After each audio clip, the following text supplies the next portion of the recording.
बिस्मिल्लाहिर्रहमानिर्रहीम, अस्सलाम वालेकुम। अच्छा, आज हम ना नरेशन स्टार्ट कर रहे हैं। नरेशन क्या होते हैं और इसके क्या इंपॉर्टेंट रूल्स हैं, ये सारी बातें हम आज के लेक्चर में डिस्कस करेंगे। ठीक है। सबसे पहले मैं आपको ये बताता हूँ कि नरेशन होता क्या है। नरेशन को हम दो हिस्सों में डिवाइड कर सकते हैं। नंबर वन हम कह सकते हैं कि डायरेक्ट स्पीच है, और नंबर टू जो है वो इनडायरेक्ट स्पीच होती है। ये दो किस्म के जो है वो नरेशन हो सकते हैं। तो होता ये है कि मैट्रिक में आप लोगों को डायरेक्ट से इनडायरेक्ट की कन्वर्जन दी जाती है पेपर में, जो आपने हैंडल करनी होती है। 4 नंबर होते हैं, इसके 5 से 6 सेंटेंसेस आते हैं। अगर आप रूल्स जानते हैं तो आसानी से आप 4 नंबर जो है वो इसमें से ले सकते हैं। तो आइए इसको डिस्कस करते हैं डिटेल में, डायरेक्ट और इनडायरेक्ट स्पीच। देखिए, जो डायरेक्ट स्पीच होती है ना, ये किसी के कहे हुए वर्ड्स होते हैं। ठीक, ये सेम वर्ड्स होते हैं, आप रिपीट नहीं करते। ठीक, we do not change them. ठीक, we use comma around them. ये डायरेक्ट स्पीच की निशानी होती है। जनरल बातें बता रहा हूँ, मतलब बहुत सारी चीज़ें चेंज होती हैं, लेकिन बेसिक बातें ये हैं। अभी वो जाहिर है हम डिटेल के साथ तो पढ़ेंगे कि क्या चीज़ें हैं जैसे चेंज होती हैं, बट ये है कि फ़िलहाल मैं आपको ये बता रहा हूँ कि दोनों के दरमियान फ़र्क क्या है। ठीक है। और इनडायरेक्ट स्पीच क्या होते हैं? ये चेंज होते हैं वर्ड्स। ठीक है जी। इन्वर्टेड कॉमा नहीं होता इसमें ना, इन्वर्टेड कॉमा नहीं होता है। अब हम एग्जांपल्स में चलते हैं। सबसे पहले मैं आपको असर्टिव सेंटेंसेस करवाऊंगा। असल में ना हर मतलब सेंटेंस टाइप को लेकर डिफरेंट रूल्स हैं, तो मैं सबसे पहले आपको असर्टिव सेंटेंस का बताऊंगा कि असर्टिव सेंटेंसेस जो होते हैं वो कैसे डायरेक्ट से इनडायरेक्ट में चेंज होते हैं। Assertive sentence simple positive sentences होते हैं, कोई भी पॉजिटिव सेंटेंस। ठीक है। फॉर एग्जांपल मैं कहता हूं the teacher said to the students. ठीक है जी।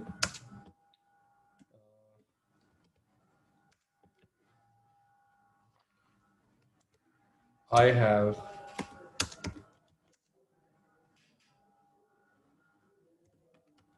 Made your paper.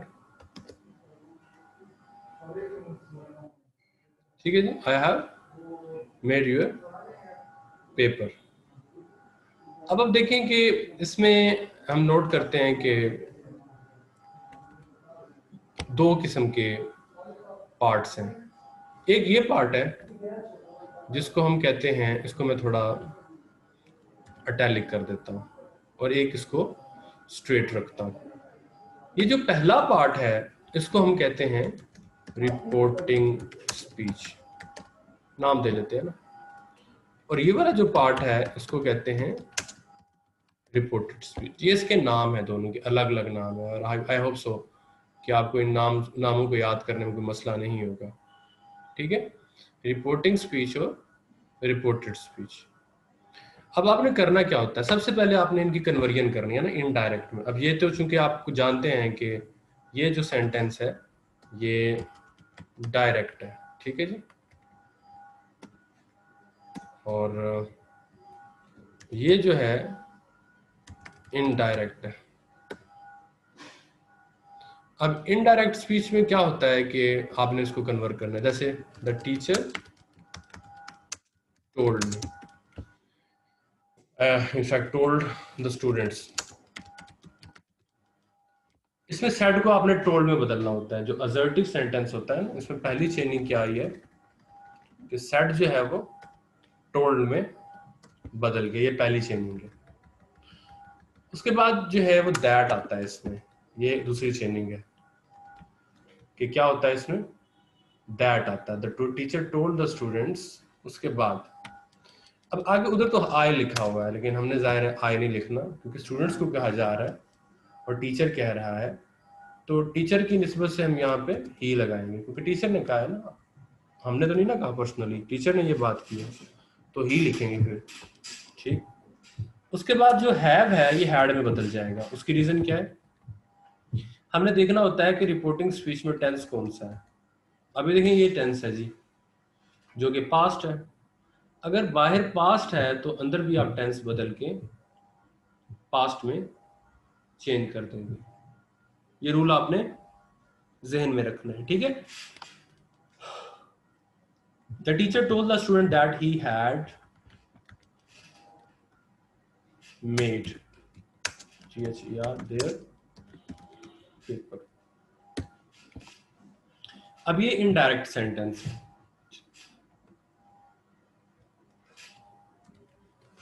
इसमें कुछ चेंजिंग जो मैंने की है, मैं उसको कलर भी चेंज कर देता हूं ताकि आपको आइडिया हो जाए कि क्या क्या इसमें चेंज आया। एक तो ये चेंज है, इसको मैं रेड कर रहा हूँ। फिर दैट आया है,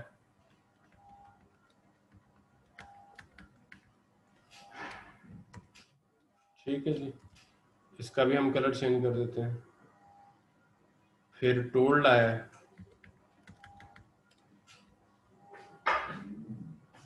तो ये 3 चेंजेस आ गई ना जब आप किसी भी सेंटेंस को डायरेक्ट से इनडायरेक्ट में ले जाते हैं।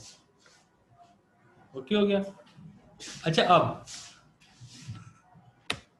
कोई और भी एग्जांपल मैं लेता हूं।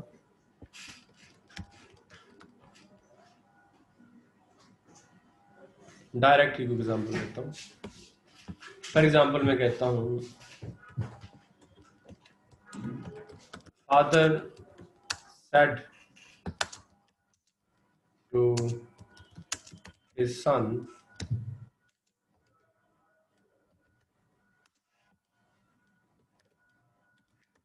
he is going to market। इसको हम बंद कर देते हैं, ठीक है। अभी देखें, इसको हम अगर इनडायरेक्ट में ले जाते हैं तो बड़ा सिंपल, जैसे मैंने पहले आपको रूल्स बताए। फादर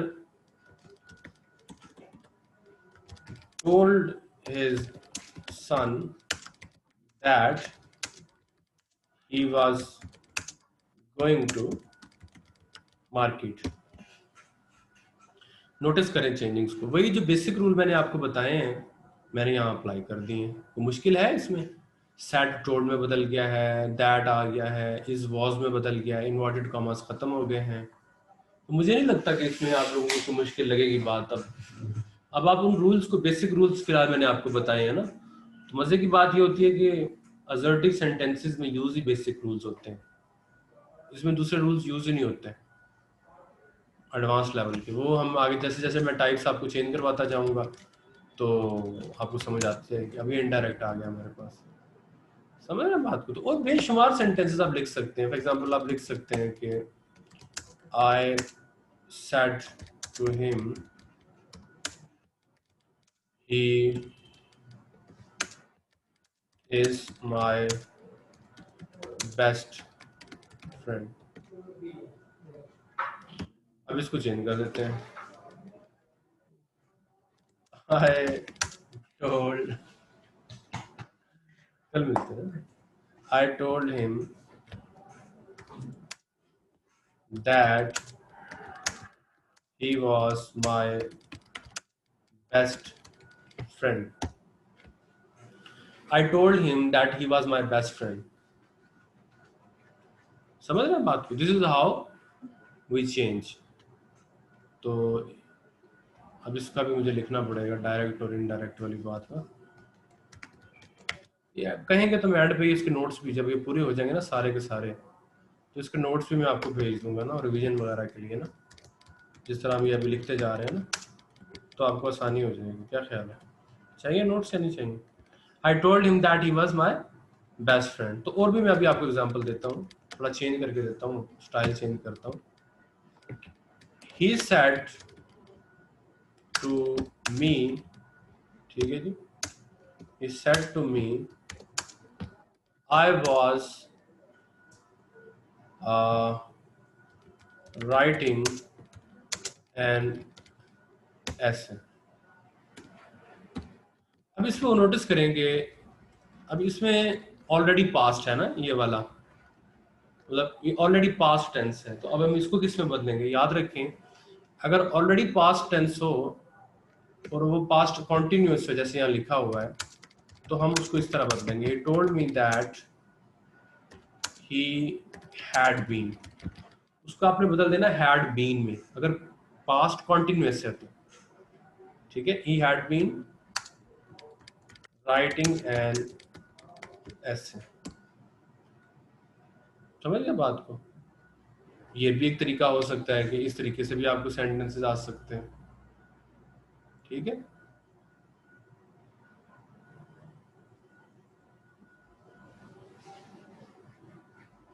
तलिया कह रही है सर 1 में आई की जगह ही क्यों लिखा है, फिर 2 में सेम रहा है, कौन से वाले में?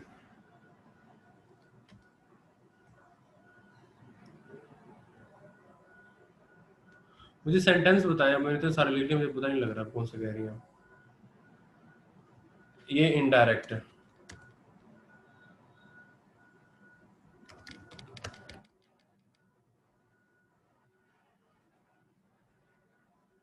फर्स्ट कौन सा? ये वाला, द टीचर सेड वाला। The teacher said to the students I have made your paper. The teacher said to the students that he had made their paper. तो सही है ना? ही, ये ही टीचर की तरफ इशारा कर रहा है ना, तो टीचर ने कहा है ना, तो टीचर थर्ड पर्सन है ना, ही है। और यहाँ father said to his son he is going to the market, तो यहाँ भी मैंने चेंज किया है, father said told his son that he was going to the market. इसमें तो कोई कॉम्प्लिकेशन नहीं है तलिया। अच्छा,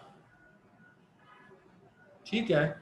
और अगर ऑलरेडी इस तरह भी सिचुएशन हो सकती है, एक और एग्जांपल देता हूँ, बस ये लास्ट है, इसके बाद आज की टाइप खत्म हो जाएगी। फॉर एग्जांपल मैं कहता हूँ, okay, he said to me